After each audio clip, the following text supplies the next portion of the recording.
Hi everyone, and welcome to my new Sarah's Office snippet for the week.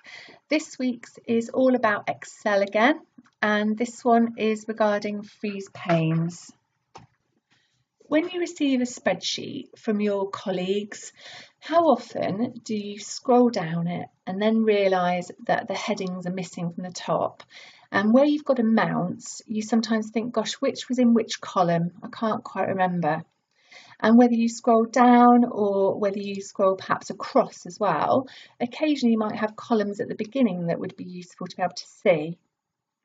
Now, if people know about this, then hopefully they'll do this in advance of sending it to you, but occasionally people do forget. So I would recommend that if you're producing something like this that's quite large, then do set up freeze panes before you send it out, and I'm sure people will thank you for it. Now, the way freeze panes works, it's pretty straightforward actually. If you just want to freeze, for instance, the top row, in the newer versions of Excel, it gives you that option on the view ribbon. So if you click on view, you'll see a button here called freeze panes. And when you click on it, it now gives you three options. Now the middle one you'll notice is freeze top row. So in this case, I might decide that I simply want to do that. So I just select that by left clicking, and you'll notice a line will come up on your spreadsheet just to denote the part that it's frozen. And if I now scroll down, you'll notice that the headings are now staying at the top, so I can immediately see what's what. Now, occasionally with freeze panes, you may have something like this which goes across the page, as I mentioned. So you might decide that you want to freeze columns A and B as well as the top row, and this is where people struggle. So the first thing I'm going to do is just unfreeze the panes that I've just frozen. And then the secret is with freeze panes, if you want to do something other than just the top row or the first column.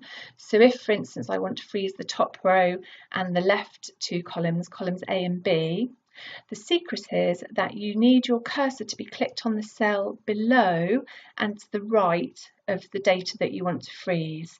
So if I'm in C2 rather, then this is going to freeze columns A and B, and it's going to freeze row 1.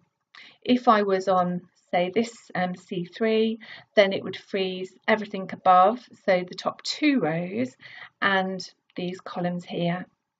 So in this scenario, I want to be clicked here, and then I go to freeze panes button and I click on the top option, which is just freeze panes. And when you click on it, the lines will then come up on the screen just showing you what you've frozen. So you'll see a faint line under the headings and a faint line just after column B. And now if I scroll across to the right, it's frozen columns A and B, and if I scroll down, it's frozen row 1. So I do hope you find this one really useful. It is so handy, and once you mastered it, you can use it all the time.